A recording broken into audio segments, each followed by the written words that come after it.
Hey, I'm Bob. This is where we learn how to have more fun playing RPGs together, and sometimes wondering and thinking about how much other people have fun with various RPGs like Dungeons & Dragons. And I mean that all to say, I recently made a video about data, player data from D&D Beyond, and all the characters made throughout the year of 2023, comparing it to a similar data set from Larian Studios about all the characters made in Baldur's Gate 3 in 2023. And that video got way more views than I expected, and I was happy to see it because it was something that I really didn't expect to have many eyes on it at all, but it was one I was excited to make just because it's the kind of thing that interests me. But now, knowing that there is some interest in the community about what the community is generally thinking and feeling about different role-playing games, boy do we have a fun surprise.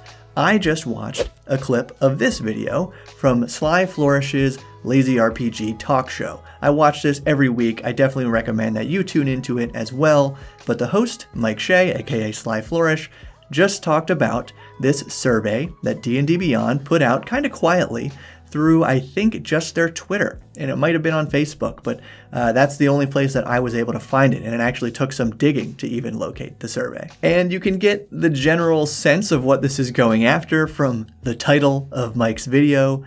Do you love WotC? Yes/no? Let's look at the first question. How do you feel about Dungeons & Dragons D&D? I hate this game. I don't like this game. I'm neutral on this game. I like this game. I love this game. They're really just going after what people are thinking and feeling about D&D right now, and also about WotC, as we'll see on the second page of this very, very short survey. I think the whole thing's only 8 questions. And Mike, in all his wisdom, truly, it's why I tune into his show so regularly, talks about how this is a really fascinating data set. And it would be really cool to see the results, but they're probably not going to publish the results because it's really just for their marketing team. But what he could do instead is just copy this very short survey, post it publicly, have all the results be public so people can run their own analysis. But why really do any of that? At the end of the day, all that does matter, and I 100% agree with this, is what happens at our own table, in our own games, whatever we're playing and how we feel about it and like it. We don't really have to concern ourselves with what everybody else is thinking and feeling about these games.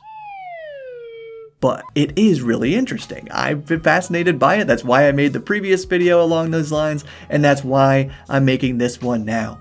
Because I'm going to respond to this very short survey, and then I'm going to post a link down in the description to a Google form where I will have copied these questions and responses word for word, and I encourage you to take both. We help them out with their actual survey a little bit, and then if they post the results somewhere, I'll be able to make a video comparing those actual results to these results, whatever we're going to come up with on the Bob version of the survey. Or if they don't post the results anywhere, you'll still see something, right? We'll still see a little bit of what a slice of the community feels about D&D and about WotC right now. Because again, while I agree with Mike that ultimately it doesn't matter, I don't think it hurts anything to know what the community as a whole is feeling. But that was a lot of ado. We can very quickly look at the tweet. If this is going to frame how mentally we're going into this survey, this is what we were supposed to see first. We're primed by this GIF.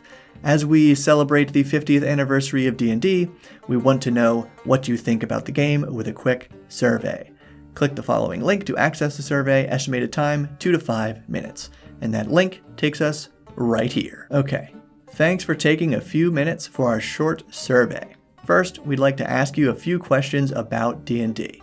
And it looks like we start off with the same question that Mike had, so maybe this will be in the same order for everybody. How do you feel about Dungeons & Dragons D&D?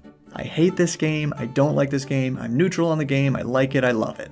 Now, I definitely don't hate this game. It's the game that I'm playing on a weekly campaign right now. I love playing at my table with my friends.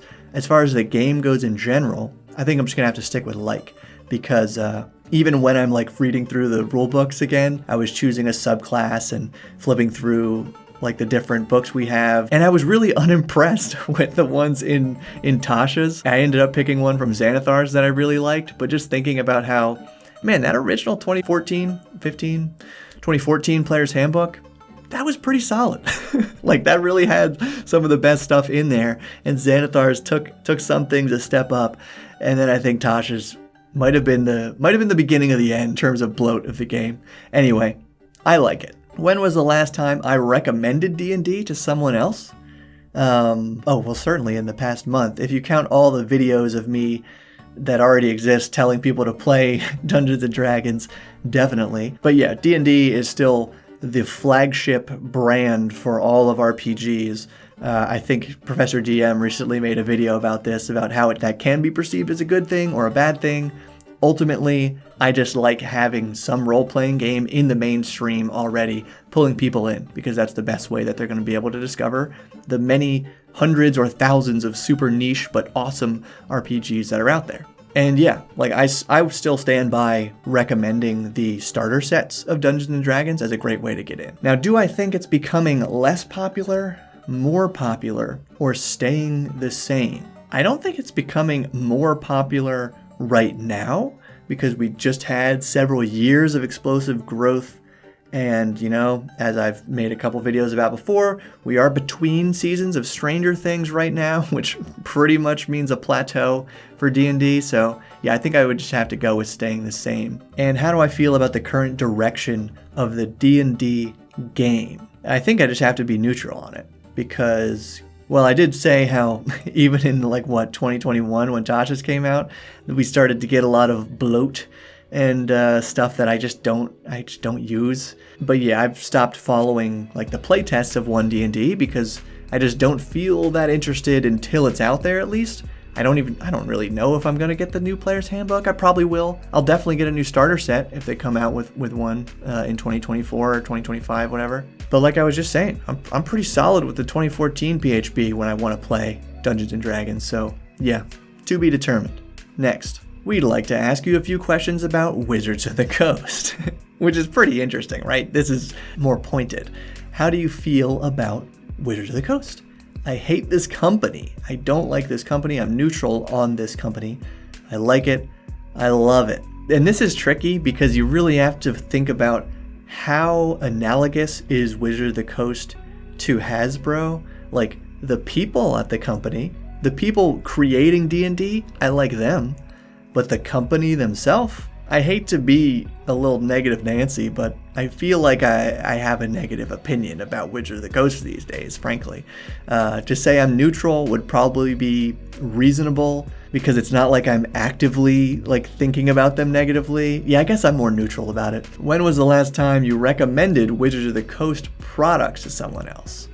Yeah, so technically there are videos of me recommending the starter sets, and for example, I would still totally recommend a Dungeons & Dragons starter set to people who are interested in any fantasy role-playing game. Because you got your dice, your adventure, your little rulebook, really all the rules you need.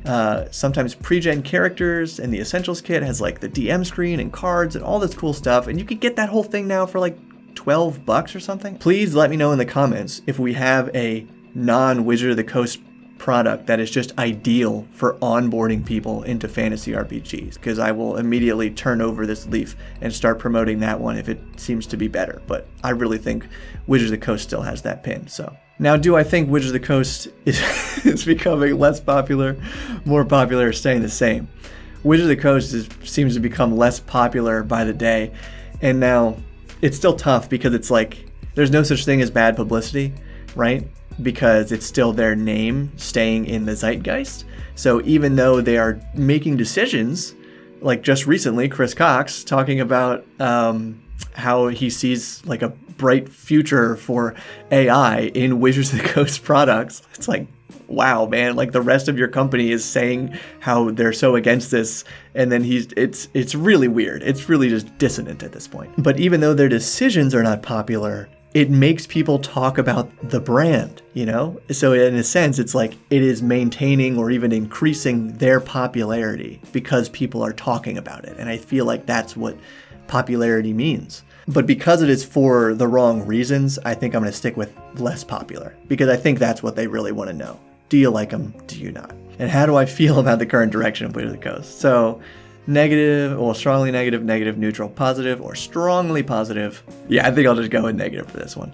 So, but maybe that's the difference. It's between these two questions here, right? I think technically Wizards of the Coast is probably staying the same amount of popularity, but my feelings have definitely become more negative over the last 2 years. And, it has also probably leveled out, but it's still not in a good place anyway. And that's it. Submit. And so, if you would like to see what hopefully hundreds or even thousands of people would say to those same questions, take the Google version of this survey that I'm going to link down below and then share it with your game group. But share it also, don't just share it with people who want to rag on Wizards of the Coast or something. Share it far and wide, and then I will make these results public, I don't know, in maybe like a month or so. That should at least give time to see if they post the results in the meantime. But we'll see how it goes. Thank you for participating in this, and if you'd like to support me in some way, check out other links below to my publications on DriveThruRPG, check out my Patreon, subscribe, like this video, all that stuff.